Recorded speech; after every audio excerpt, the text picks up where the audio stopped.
Before I begin, I want to thank the SCA and Rabbi Moses and Victor and all the people involved in making this great event. Anyone that tried to find parking, and I think that's the measure of success, is no parking within the area and around, and crowd classes, it's wonderful. I also want to thank the people who helped me technically now. We have Emily Schreiber and Jerry up there. Thank you very much. We've been up there the whole day and making sure things run smoothly. Thank you. When I say the word flawed leadership, faith despite folly and failure, flawed leadership is almost a tautology. I mean, all I have to do, and I'm not taking political positions, just go to the last 4 or 5 presidents. You know, what do we have? Clinton, Bush, Obama, Trump, Biden. You know, it's almost a given that leadership is flawed. And in my own life, thinking about my various leadership positions and my various successes and failures, and I'm about to enter, I've been in like a private life for the last 4 years, or 6 years or so. I'm about to enter a more public position as a rabbi in the synagogue in Tel Aviv. And thinking about leadership and failures and successes led to the creation of this talk. I'm happy to have the opportunity to share some of these ideas with you, especially since it is flawed leadership that led to the destruction of the temple, both temples, and led to a lot of things that we mourn about. So, slide.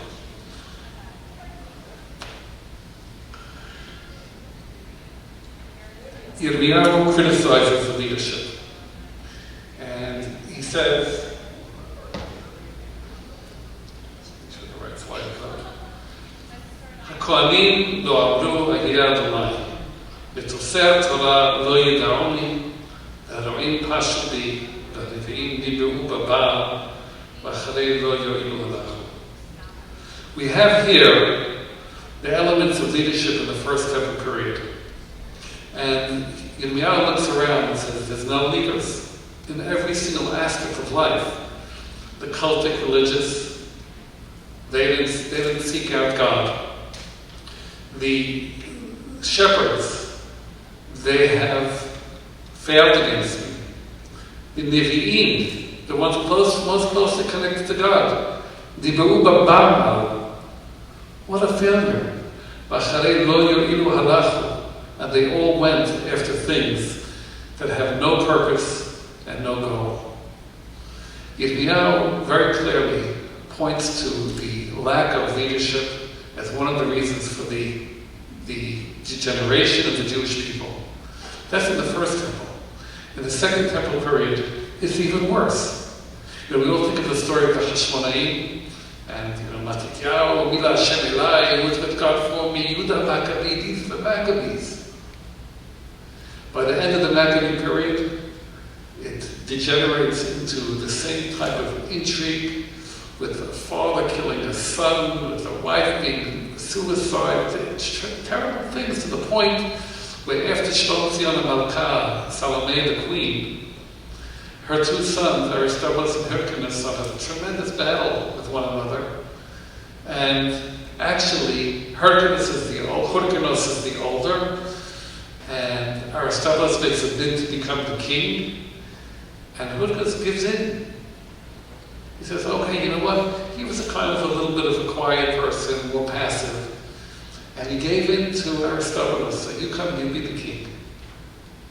And they have a very big ceremony in the temple. He gives over the kingship to his brother Aristobulus, and seemingly things are great. But then when he leaves, Antipater, Hortus's father, tells him, are you crazy? And he goes back and fighting. Finally, the Roman general Pompey just conquered the area north of Israel, which is today Syria, and they both have great ideas. Aristobulus and Hyrcanus, they say, each one independently says, you know, if I could get Pompey on my side, that would be great. So actually, Pompey is over there somewhere in Syria, maybe in Halab, I don't know. he gets 3 delegations. One from Aristobulus, one from Hercules, and one from the people. Aristobulus is saying, help me. Hercules is saying, help me. The people are saying, help us. Just let's get rid of the Hashlomi. We don't want them anymore. The leadership is finished. And Pompey doesn't give any direct answer, not anyway through any missive or through any written answer. He just comes in and conquers Jerusalem. He says, I'm not going for any one of you, I'm going for me. And that basically is the beginning of the end of the Second Temple period. Pompey puts in Antipater, the guy who caused Hercules to go against what he did by giving it to his brother. And then Herod comes in, and that's basically to the destruction of the temple.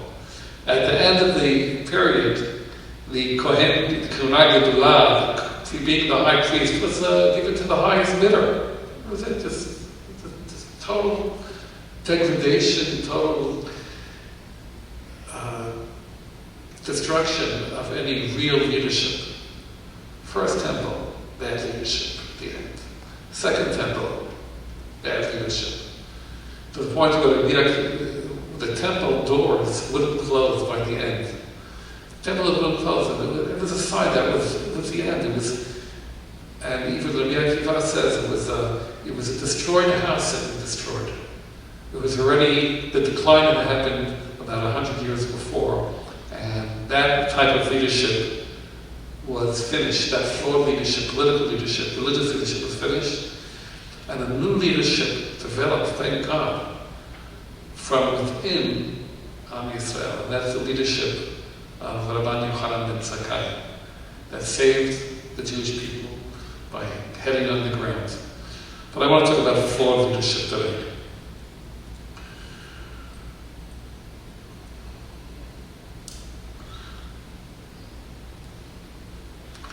Now, we spoke about the Second Temple period, the First Temple period, the leadership, the Second Temple period, leadership. But we're forgetting that really all of our leaders are flawed. Slide.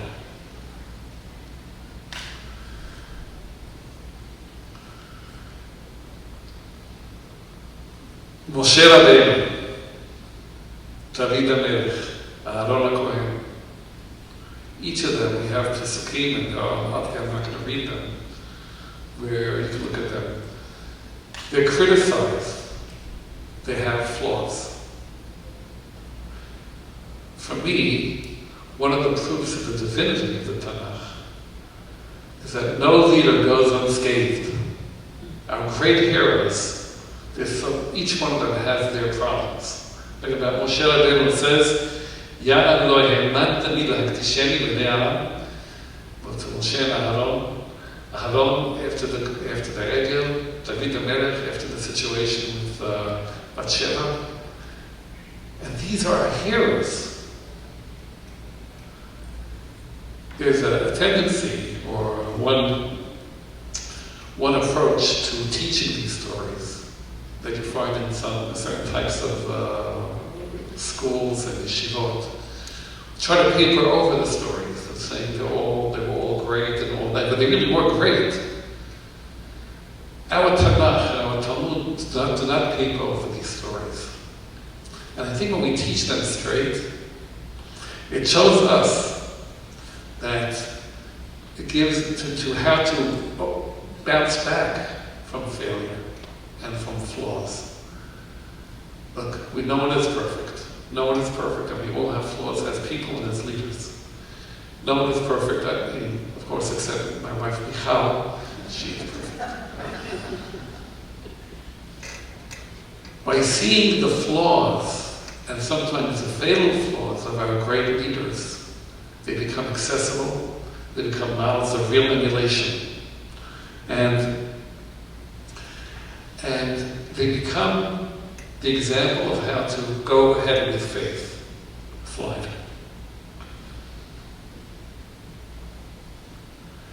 And there's a new phrase that we had after various failures of leadership. Failure is underrated. And if I could say it a little differently, or more precisely, failure, used as a tool, should be appreciated. When we do not succeed at what we're planning to do, and that happens a lot, we learn important lessons about ourselves, about the way we behave, about the way we think, about the way we execute. And these become the fuel, the agenda for our improvement. Failure hurts. I know from experience. We try to avoid it. Wrongfully, mistakenly, sometimes we try to lay the blame somewhere else or deny it. Oh, I didn't feel that was a success. And when we do all of these things, we are shortchanging ourselves, squandering the failure instead of using it to grow. When I was in Kiryat Yevon, the principal of an elementary school, I'm going to tell 2 stories about that. There was a friend of mine, or a person I saw in synagogue, by the name of Daniel Nehmad. Daniel was in a high-tech company, and he took his company. He was not the CEO of the company, but he was an important person in it. And he convinced the CEO to go to have like a 3 million shekel expenditure on a certain direction, programming. I didn't follow, he told me all of it, what it was, but I didn't follow too much. I definitely don't remember it. And the thing was a bomb. It was a blind alley dead end. Daniel told me, he remembers the Sunday morning after the thing just completely bombed out. He lost 3 million shekel for the company. The CEO called him to the office, to his office, and Daniel was sure that he was going to be fired. So the CEO told him, "So Daniel, what do you have to say? What did you learn from this?" So he spent a lot of time talking about what was learned from the company and how they have to do differently. And then the CEO said, "Thank you." Daniel said, you mean you're not going to fire me?" And the CEO said, "We just spent a 3 million shekel lesson. You think I'm going to squander that lesson?" When things go south for us, and sometimes they do, it could be in our careers, it could be in our marriages, relationship with our children, and the signs are clear. Fighting, or failure, or not making money, or quarreling a lot. And we use those downturns of those failures to really analyze what's wrong. That's where we can really have the growth. I want to bring us to an important concept, a tremendous concept, a Hasidic concept. Slide, please.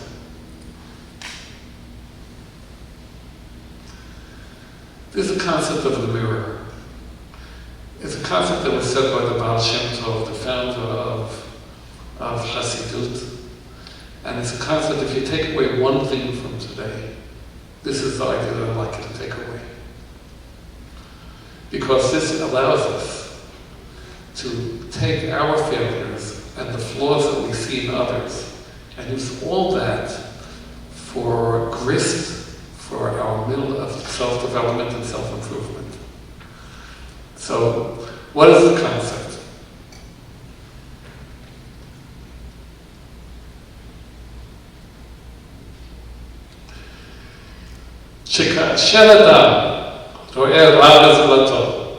When a person sees some flaw in another person, this is proof that a similar type of flaw is found within him.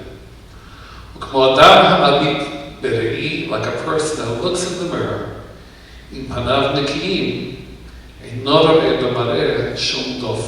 if his face is clean, he doesn't see any problem in the mirror.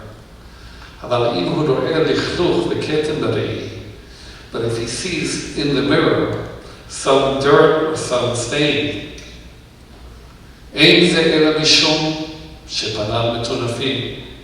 And that's the only reason that is because his own face is dirty. When we look at another person and say, oh, that person, he is so cruel, that becomes a mirror for us to say, in what part of my life do I have cruelty? When we look at a person and say, oh, he is so flighty, flaky, that becomes a mirror, because I would not be able to identify him. I'd not be able to say this is what he has unless I have some inkling of that idea inside myself. So that becomes the way, and then the Baal Shem Tov says, use that to find what is in yourself to improve. So this concept of the mirror, I want to use as we go further. Before the mirror, I want to go back a second. Another story in Kriyat Timon. And analyzing the failure. I was there for 5 years in Timon as principal of the elementary school. The school was small. In fact, the total population the first year of the school that I took over was about 45 students in 6 grades. Think about it. In fact, I told the regional head of the education department in my area in Haifa, so why are you keeping the school open? It doesn't make any sense. So we're not closing the school. Okay. The second year, I managed to raise the school population to about 120 by making a new program, Talmud Torah. And it was going great, but it became more religious. So I said, I want also the traditional people in that neighborhood to be part of the school. Now that Talmud Torah left, and the school population went down to about 60 again, and then there was 20 non-religious people in Israel, in my town, that wanted to come sign up for first grade for the next year, which is a tremendous number for the school. The board of Israel has less power than the boards over here. So the parent body said, oh, what are they going to do to our kids? What are they going to do? They're going to have all these non-religious kids. We'll have 2 religious kids and 20 non-religious kids. And I was saying, you got to believe in the power of Torah to influence it. So we want to take a vote. The vote went 8-7 against.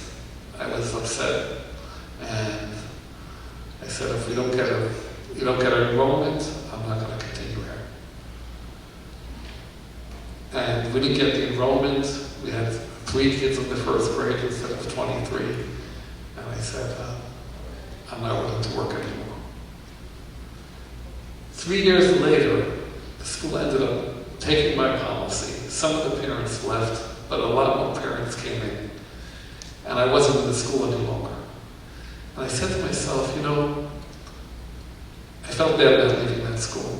I said to myself, had I just held on to my convictions a little bit longer, I could have brought that change about in the school. Yet someone else was. We would analyze our failures. At the moment, I was blaming the board. Principals like to do that sometimes. But what I should have done was show real leadership, accepting the board for where they were, and going forward with it. Okay, going back to the mirror. When we do that on an individual level, when we look at the flaws that we see in another as a way to improve ourselves, so that can also be done on the national level. Am Yisrael has been on the sidelines of history since Rabbi Yochanan, more or less since Rabbi Yochanan ben Zakkai, bowed out of history for our people. And I want to go back to the destruction of the Second Temple in that period. Gemara relates the story how Rabbi Yochanan ben Zakkai had to be smuggled out of Jerusalem because Jerusalem was full of factions, extremist factions that did the radical things and that said, we're going to fight the Romans till the end. in Jerusalem at the time, they had enough wheat stored up, enough food stored up in the granaries to last for about a year. What did these factions do? They said, if people know that we have enough food, they're not going to fight, they're going to hang around. Let's burn the food. And they burned the food. Rabbi Yochanan ben Zakkai saw this extremism, this radical extremism, as a recipe for disaster. And he said, I need to get out of here.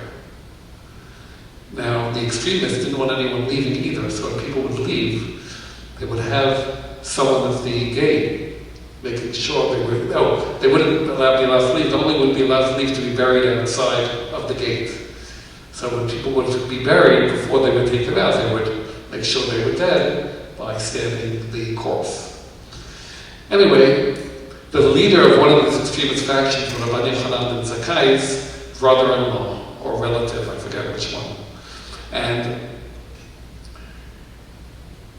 they devised a plan to take some meat, let it rot for a couple of days, and they put Rabbi Yochanan ben Zakkai on a pole, on a stretcher, and they carry him out, and the smell's just right after the meat has been rotting. And the people at the gate are about to, they say, "Oh, where are you going?" "We're going to bury Rabbi Yochanan ben Zakkai that died." And they're about to stab him. They say, "You want the Romans to see you stabbing one of the great leaders?" And they let them through. Rabbi Yochanan ben Zakkai sees Titus, the general that captured Jerusalem, the Roman general, and he says, "Hail Caesar." Oh, it says Vespasius. "Hail Caesar." And Caesar says to Rabbi Yochanan ben Zakkai, "You're a dead man, because you just committed treason against the Caesar in Rome." At that moment came a horse galloping in, and he said to Vespasian, "Hail Caesar." He said, "What?" "Yeah, the Caesar in Rome was killed or died, and you were elected the new Caesar." So he told Rabbi Yochanan ben Zakkai, "Well, since you are the one that was first praised to be as Caesar, I'll give you any wish you want. Put yourself in that situation. What wish would you ask for? Don't destroy the temple. Let Jerusalem be independent. Let's just pull away." Rabbi Yochanan ben Zakkai says, "Ten li Yavne v'achamea, give me Yavne and its wise men." Rabbi Yochanan ben Zakkai did not choose any of the things that would have led to the same problems that they were in, the same leadership problems. He said, "You know, Am Yisrael, we need to break. We need to pull out of history. We need to cloister. We need to work on ourselves first before we can emerge again on the political arena." And that's what he does. And Am Yisrael we've been working on ourselves since the destruction of the temple in the year 68 till today, till 1948, more or less on the sidelines of history, using the mirror idea, looking at other countries, governments, leadership ideas, and learning from those ideas.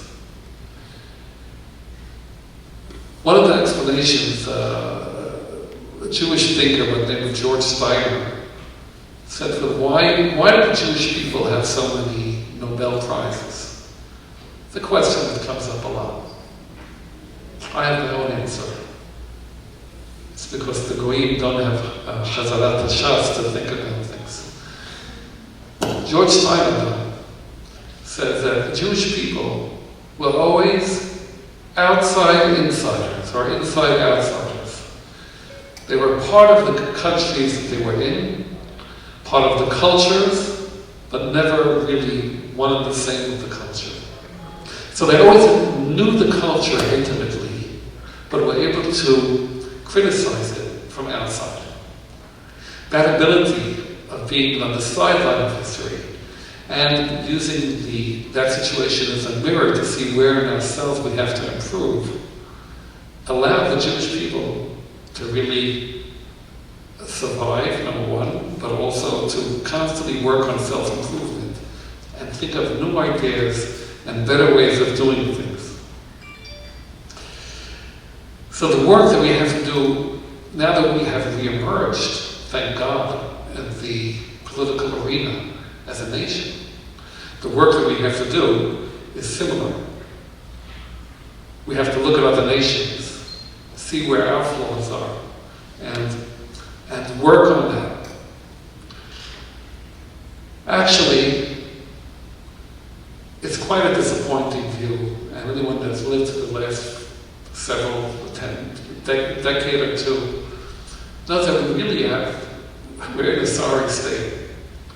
Even the most promising idea that humanity has developed, and I would say that the United States is one of the U.S. American Constitution, one of the greatest advances in history of how to deal with power, is we're bumping up against its flaws. The founding fathers of our great country, of our great nation, of the United States, knew that power was dangerous. They looked at the French Revolution and the great ideals that they'd seen before the French Revolution, and how that just degenerated to a murderous, the reign of terror, Robespierre, people having their heads chopped off because they didn't agree. And they knew that power given to the people is dangerous as well. And our founding fathers, Jefferson, Hamilton, created this balance of power, these checks and balances, which was a great experiment for humanity. We're not going to have a monarch. We're going to divide power. We're going to have checks and balances that allow the power to be checked. We're going to have the people vote, but if they go crazy, we have the Electoral College. It's tremendous. But we're seeing the flaws in that Constitution. I think we're bumping up against them now. Democracy and the free market economy have been, for example, when we look at it, the greatest invention in the world for humanity. Look how much advances we've had with individual freedom, with the invisible hand that Adam Smith spoke about for developing patents. Abraham Lincoln, when he made the Chamber of Commerce engraved, when you go to Washington, D.C., look at the things engraved in the buildings. It's just unbelievable. One of the things engraved in the Chamber of Commerce, the patent office, right? Because patents combine the fire of genius, the forge of genius with the fire of self-interest. When you can reap the rewards of your intelligence and your ingenuity and your cleverness, it fires you to do more, and the whole society benefits. Patents, a very dry subject, maybe the most critical aspect of the advance of Western society. With that, though, and here we're pointing one of the flaws of democracy, and we're seeing it now, the need for politicians to be re-elected makes them very manipulable to people who have money and power and financial power. The need for them to advertise and promote themselves almost puts them sometimes in the pockets of big companies, big tech, big pharma, big whatever, tobacco. And what do?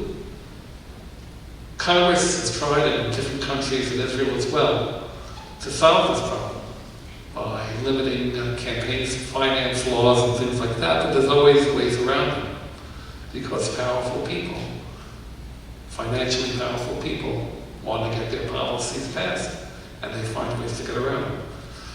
So maybe communism is the answer.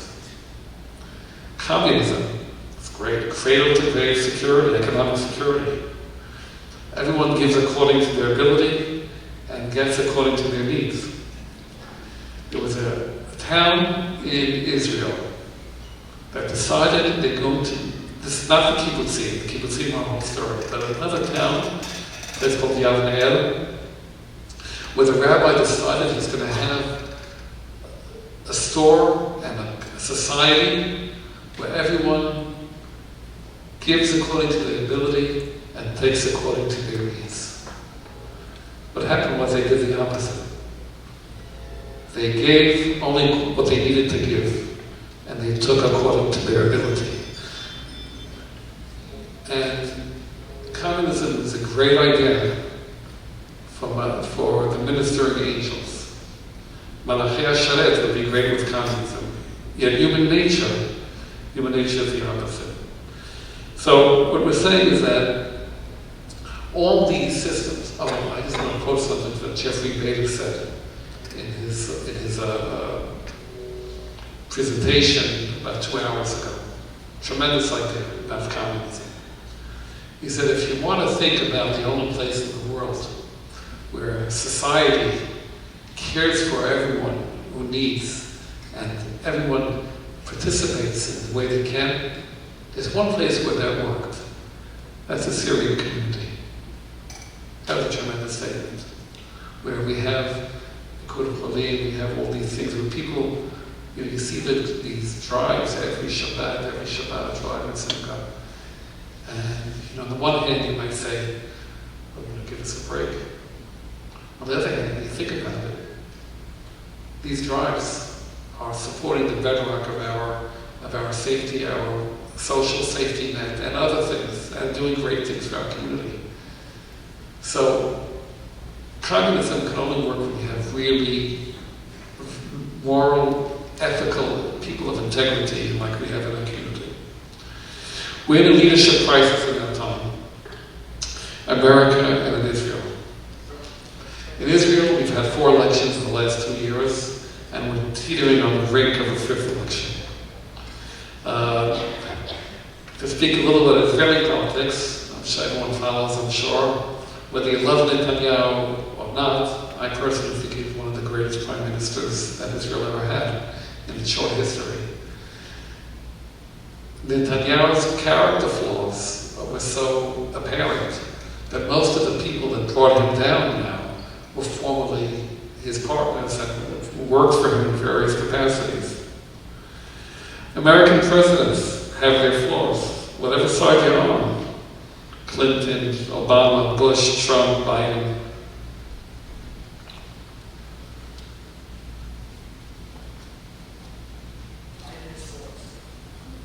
The claims, I don't want to get into one side or the other, it's very important. I'm not speaking about any particular political position, I'm really speaking about the problematic of leadership in our time. And the failure is part of the definition of leadership. I mean, just what happened, these claims of election fraud that happened in the last things, whether true or not, created a tremendous lack of confidence in the very most important bedrock of our democratic society, which is free and fair elections. So failure is part of the definition of leadership. No leader will be completely successful in all that he or she does. And therefore, when we criticize leaders, and we can, that should be the impetus for us to do better. Don't complain. Do something about it. Slide, please. Success is not final. Failure is not fatal. It is the courage to continue that counts. If you're on the upside, success is not final. Know that there can be a downside. It probably will be. Failure is not fatal. If it doesn't kill you, it's time to get working. If you failed and made a mistake and it didn't work, you were in a car accident, or you had a fight with your husband or wife and you're children, that those are failures, but it's not the end of the game. A person was talking to me about their child, that they were very upset about the way they were turning out. The child was 20, and really berating themselves and self-flagellating. And I told that person, parenting is a marathon. It's not a 100-yard dash. It ain't over for a long time. It's a great story by Miskin. He Shall Live and Be Well. Tells in his autobiography. He tells that his parents, not only were they not, did anyone read Rabbi Miskin's autobiography? I recommend it.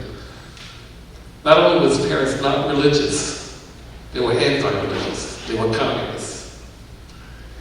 His mother's mother said, I'm going to take my boy Shlomo, my grandson, and I'm going to send him to a yeshiva. And since she was paying for it, and the other schools in the neighborhood were not so good, the parents like to read. This grandmother didn't give up. And thanks to this grandmother, Shlomo Riskin, Steve Riskin, became Rabbi Shlomo Riskin, the chief rabbi of Flawed, the founder of Or Torah Stone, the one who produced many rabbis and Torah institutions, tremendous things, attributed to this grandmother.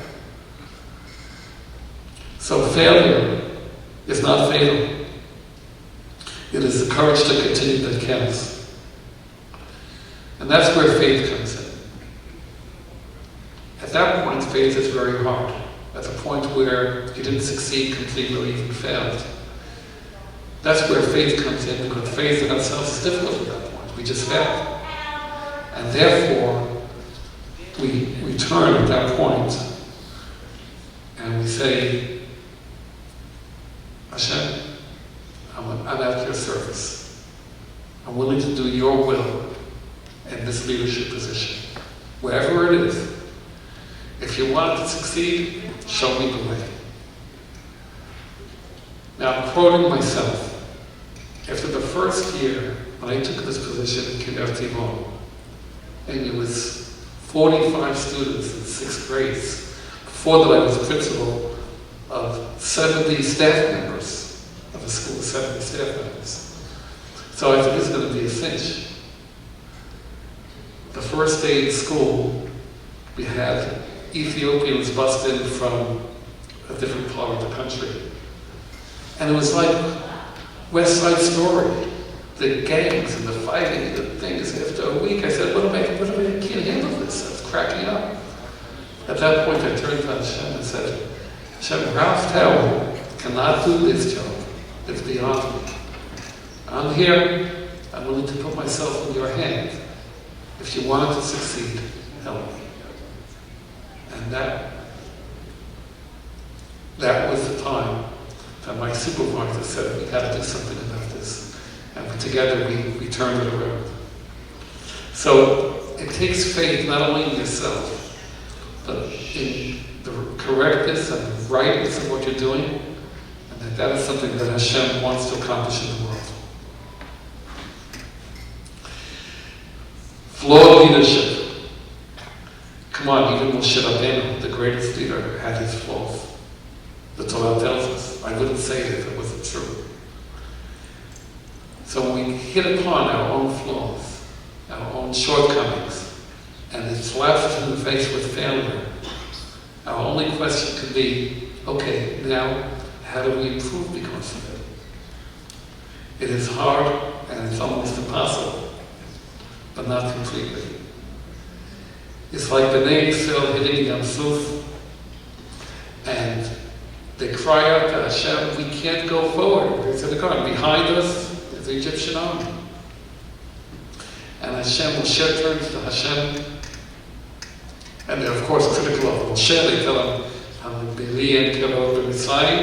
there are no graves in Egypt. You took us out over here to die in the desert.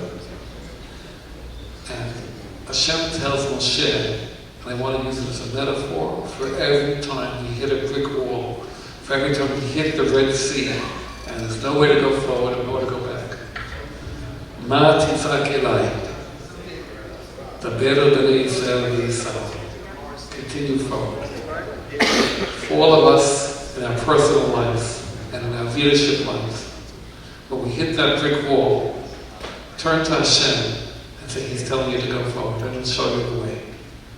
B'ezrat Hashem, humanity is a work in progress. We're progressing, sometimes we dip a little. We're looking forward to the next step in that tremendous development of humanity. And B'ezrat Hashem, now that Am Yisrael is back in the political arena as a state, we can improve ourselves, improve our country, improve our nation, and ultimately improve the world. Tizku l'dot b'nechama tziyun.